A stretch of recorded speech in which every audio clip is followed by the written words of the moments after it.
My dear student, class first, मैं रीता मिश्रा, आपकी Hindi teacher. तो बच्चों, जैसे कि हमने हिंदी ग्रामर में चैप्टर 1 में आपको क्या पढ़ाया था, हमारी भाषा यानी आवर लैंग्वेज। तो प्यारे बच्चों, हमारी भाषा यानी जो हम बोलते हैं, तो बच्चों हम अपनी भाषा यानी कि अपनी बात दूसरों को कैसे बताते हैं, कैसे समझाते हैं। जैसे कि हमें अपनी कोई बात बतानी हो, जैसे कि देखिए, आरती दीदी ने कक्षा को अपनी बात लिखकर बताई, आरती दीदी ने कक्षा से अपनी बात बोलकर पूछी, मोहन ने अपना विचार बोलकर बताया। तो जैसे कि आरती दीदी ने ब्लैक बोर्ड पे लिखा, उसके बाद उन्होंने बोल करके पूछा कि ये क्या लिखा है। फिर मोहन ने अपना विचार यानी कि अपनी बात बोलकर बताया कि ये क्या है। तो बच्चों, क्या है इसका अर्थ हुआ कि हम अपनी बातों को बोलकर या लिखकर बता सकते हैं। तो जैसे कि अपनी बातों को बोलकर या लिखकर बताने के ढंग को भाषा कहते हैं। बोलकर या लिखकर बताने की भाषा को हम क्या बोलते हैं? बताने के ढंग को क्या बोलते हैं? भाषा। हाँ, तो जब हम अपनी बातों को बोलकर बताते हैं तो इसे मौखिक भाषा कहते हैं। तो अब यहाँ पर आइए बच्चों, देखिए क्या है कि भाषा कितने प्रकार की होती है। भाषा 2 प्रकार की होती है। जब हम अपनी बातों को बोलकर बताते हैं उसे हम मौखिक भाषा कहते हैं।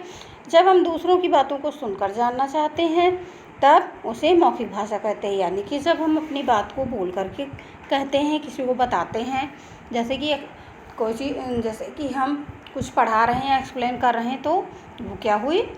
मौखिक भाषा हुई। तो हम बोलकर बता रहे हैं तो वो मौखिक भाषा हो गई। और बच्चों, हम दूसरों की बातों को, जैसे दूसरा कोई बता रहा है, कुछ बोल रहा है और हम उसकी बात को सुन रहे हैं, तो वो भी क्या कहलाता है? मौखिक कहलाता है। वो मौखिक भाषा कहलाती है। उसके बाद बच्चों क्या है कि लिखित भाषा। जैसे कि हमने आपको बताया था कि भाषा 2 प्रकार की होती है, मौखिक और लिखित। तो लिखित भाषा क्या होती है? जब हम अपनी बातों को लिखकर बताते हैं तब इसे लिखित भाषा कहते हैं। जब हम दूसरों की बातों को पढ़कर जानते हैं तब उसे भी लिखित भाषा कहते हैं।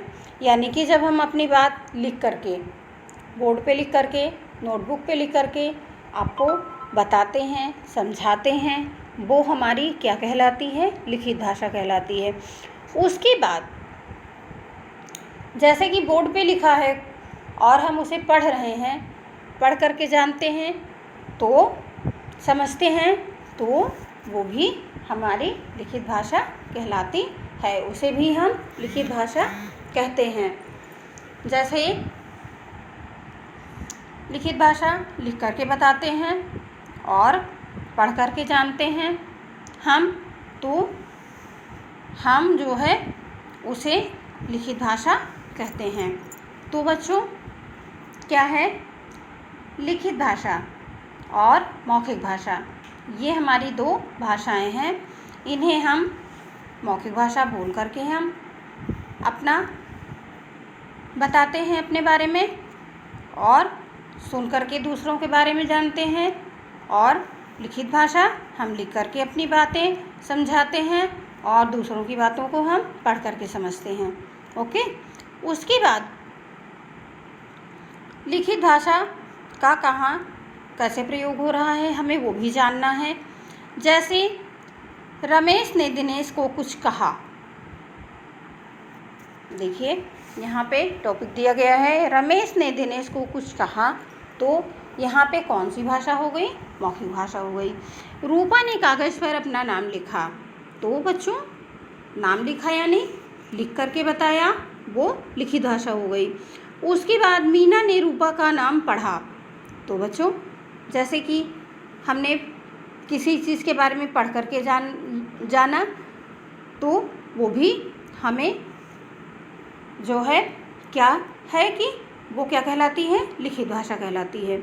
और दिनेश ने रमेश की बात ध्यान से सुनी। तो जैसे कि दिनेश बोल रहा है और रमेश ने उनकी बातों को ध्यान से सुना, तो हम सुनने वाली भाषा को क्या कहते हैं? मौखिक भाषा। तो बच्चों क्या है हमारी भाषा क्या है? अपनी बातों को बोलकर लिख कर बताने के ढंग को हम भाषा कहते हैं। भाषा 2 प्रकार की होती है, पहली मौखिक भाषा और दूसरी लिखित भाषा। तो बच्चों आज आपका चैप्टर 1 कंप्लीट हो गया, बाकी हम आपको बाद में बताएंगे। बाय।